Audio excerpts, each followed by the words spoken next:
드라마를 찍고 이제 인기가 올라갔었는데 그 직후에 어머니가 돈을 요구했죠. 그러면서 내 딸 데리고 살아라. 집에다 알리겠다. 자기가 일본에서 야쿠자하고 같이 사는데 야쿠자를 보내서 협박을 하면서 돈을 요구해서 처음에 3천만 원 보냈고 그 이후로 1,000만 원, 500만 원, 뭐 몇백만 원, 심지어 휴대폰 요금도 요구해서 보냈고 비행기 티켓 값이 없다 이렇게 해서 보냈고 2011년, 12년까지 그렇게 보냈는데 그러다 잠잠하다가 미투 사건이 있고 나서 내용 증명이 온 겁니다. 최종적으로 요구한 거는 또 3억이었고요. 저희 쪽에서는 돈을 못 준다. 예전에 왕성한 활동을 할 때는 사실 여부를 떠나서 나온다면 물론 협박도 있지만 기사가 나온다면 상당한 치명타를 있기 때문에 끌려다닌 건데 미투로 다 내려놨기 때문에 더 이상 돈을 줄 수 없다. 그렇게 하니까 조재현 씨 측에서 고소를 하고 언론사에 입장문을 보내겠다고 했는데 신 기자 아직은 안 나왔습니다. 원래 오늘 오전에 보내겠다고 해서 오전 내내 기다렸는데 지금 오후로 또 늦춰져가지고 아마 어제 이제 또 새로운 인터뷰 기사가 나왔기 때문에 그 부분을 또 감안해가지고 입장문을 조율하는 좀 시간이 걸리지 않나 싶습니다. 고소도 원래 어제 하기로 하는데 좀 늦어졌죠. 그러니까 고소하면서 바로 입장문을 보내겠다 했었기 때문에 아마 고소장 내는 것 자체의 어려움이라기보다는 이제 그때 함께 배포하기로 했던 입장문을 좀 수정하는 데 시간이 걸리지 않나 싶습니다. 그런데 여기서 김광선 변호사 변호인 측에서요. 송금 관련 자료를 추가하느라 좀 늦었다라고 얘기를 하고 있거든요. 그러니까 지금 조재현 씨 측에서 이제 합의된 성관계였다. 그리고 그걸 믿기로 해서 계속 돈을 요구했다. 그러면 이게 일종의 협박이 되는 거거든요. 협박을 통해서 돈을 가져간 거기 때문에 우리가 이제 공갈이라고 합니다. 그래서 뭐 조재현 측에서는 뭐 적어도 한 7천에서 8천을 줬다 이렇게 얘기를 하고 있어요. 그렇기 때문에 근데 일반적으로 계속적으로 성관계를 믿기로 해서 어떤 돈을 요구하고 그러면 성폭행을 당한 것이 아니지 않느냐 이제 그런 생각을 가질 수 있어요. 그런데 또 피해자 측의 어떤 얘기를 들어보면 또 다른 면이 있더라고요. 그러니까 제일 중요한 부분 중에 하나가 서로 굉장히 말이 다른 부분이 있어요. 첫 번째가 조재현 측에서는 아니 여배우 집에서 합의하에 성관계 했다 이렇게 얘기를 해요. 근데 피해자 측 여배우는 그게 아니고 KBS 화장실에서 성폭행을 당했다 얘기해요. 그러니까 장소부터 틀리는 거잖아요. 그리고 그 당시에 할머니랄지 여러 가족이 살고 있었기 때문에 집에를 올 수가 없었다 이렇게 주장을 합니다. 그다음에 돈을 조재현 측에서는 협박을 받아서 돈을 줬다 이렇게 얘기하는데 피해자 측에서는 4천만 원 받은 거 맞다. 성형수술을 받았는데 그러면 우리가 볼 때는 아니 성폭행 당했으면 신고를 해야지 왜 돈을 받냐 이렇게 생각할 수 있잖아요. 그런데 피해자 측 얘기는 그거예요. 전혀 다 숨겼다는 겁니다. 숨겼다가 나중에 어머니가 알게 돼서 조재현 씨를 찾아가니까 조재현 씨가 무릎 꿇고 빌었다는 거예요. 그러면서 애가 앞으로 연애 활동도 하고 막 그런 데 도와주겠다. 연기 지도도 해주고 그리고 또 얼굴이 앞으로 연예계에서 크려면 얼굴이 작으니까 성형수술 해야 한다.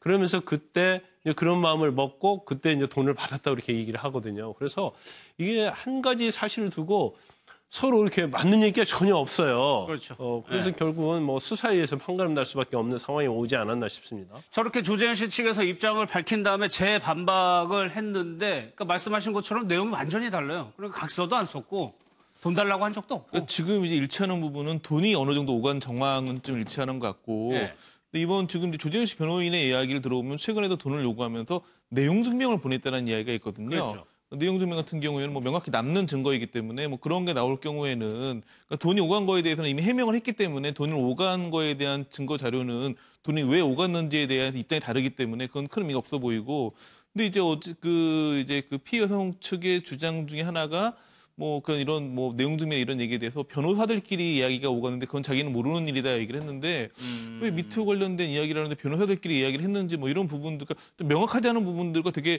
너무 입장이 상반되기 때문에 그리고 지금까지 연예인들과 달리 조재현 씨 같은 경우에는 사실상 연예계를 은퇴 선언한 이유이기 때문에 이게 이제 뭐 지금까지 뭐 어떤 일 때문에 뭘 가리고 덮고 하는 부분이 없이 이건 이번 사건은 완벽하게 좀 진실 게임으로 갈 것 같아가지고 이게 상당히 또 이게 궁금증을 많이 유발하기 때문에 상당히 좀 화제가 될 것 같습니다. 완전히 서로 다른 내용을 지금 주장하고 있기 때문에. 변호사 관련된 얘기에서 일반적으로 이제 피해자들이 이제 변호사를 찾아오는 경우가 많죠. 그러면 피해자와 상담을 하고 이게 범죄 사실이 명백히 인정이 된다. 그러면 바로 고소장을 작성해서 고소를 하는 경우가 있고요. 그렇지 않고 일단 물어보죠. 왜냐하면 고소를 일단 하게 되면 경찰 불려나가야죠. 또 범행 부인이면 증인도 서야 하고 굉장히 심적 압박이 심하거든요. 예. 그러면 사과를 받고 합의할 생각이 있느냐 물어봐요. 그러면 그럴 생각이 있다고 하면 변호사가 피해자가 가해자로 지목된 사람과 접촉을 하죠. 그래서 우리가 고소할 예정이 있다. 근데 합의할 생각이 있느냐. 그러면 저쪽에서 무슨 얘기냐. 나는 죄가 전혀 없기 때문에 합의할 생각이 없다. 그러면 고소장을 접수를 하는 경우가 많이 있고요. 그렇지 않고 합의할 생각이 있다고 하면 그때부터 협의에 들어갑니다. 예. 그래서 합의금을 얼마 정도 할 것인지. 그렇게 하는 경우가 굉장히 많은데 나중에 이게 문제가 되면 가해자의 혐의를 받는 사람 쪽에서는 저 꽃뱀처럼 돈을 요구했다. 그렇게 주장하는 경우도 간혹 있어요. 알겠습니다. 그리고 양준일 변호사, 이 피해 여성 측에서도 지금 가만히 있지 않겠다는 건데 명예훼손 얘기를 좀 하고 있거든요. 네, 그렇습니다. 지금 그 조재현 씨 측에서 뭐라 그랬냐면 그 당시에 이제 이 여성의 어머니가 일본에 거주를 하고 있었잖아요. 네. 그러다 보니까 야쿠자를 시켜서 협박을 했다. 뭐 이런 얘기가 있었어요. 그러니까 조재현 씨도 나도 피해자다. 나도 계속해서 공갈 협박을 당한 피해자다라는 쪽으로 이제 얘기를 했는데 그 제1교포 여배우 이 여성이 얘기하기로는 그 내용은 명백히 명예훼손이다라고 생각을 한다라고 얘기를 했고요. 그래서 지금 뭐 조재현 씨 측에서 이 여성을 고소할 예정이기 때문에 본인 역시도 조재현 씨를 무고죄와 그리고 명예훼손죄로 고소할 예정이다라고 일단은 입장을 밝혔고요. 사실 진실은 당사자들만이 알 텐데 어느 정도 증거를 가지고 있느냐에 따라서 결과가 달라지는 결국에는 증거 싸움이라고 생각을 합니다. 그래서 이 뭐 제1교포 여배우 입장에서는 어쨌든 본인이 굉장히 억울한 점이 많기 때문에 본인의 이제 그런 결백을 주장하기 위해서라도 사실은 이런 고소를 할 것이라고 보입니다. 그게 이제 이제 목격자가 한 명 있다고 이분은 주장을 하는데 코디네이터 당시에? 네, 그 코디네이터가 그 당시에 그 성폭행이 당한 다음에 왔을 때 왜 결골이 파래져 있니? 뭐 무슨 일이 있느냐고 물어봤다고 얘기를 하고 또한 이제 그 촬영 도중에 자꾸 이제 이 여배우의 몸을 만지니까 오빠 왜 그래 하면서 좀 말린 적이 있다라고. 그러니까 직접적으로 뭔가 그 성폭행 당한 거를 목격하진 않았지만 정황이나 이런 거를 잘 알만한 사람이 있다고 하면서 연락처는 모르지만 뭐 이름과 사진이 있다고.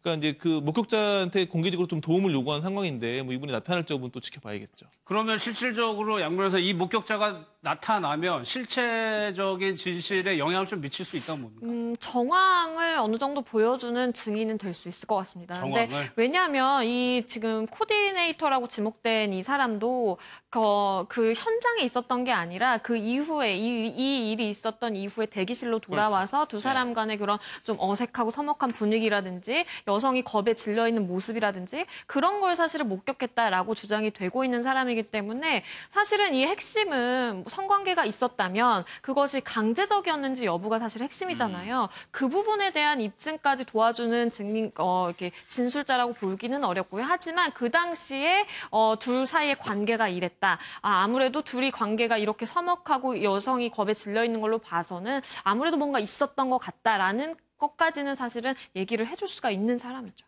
알겠습니다.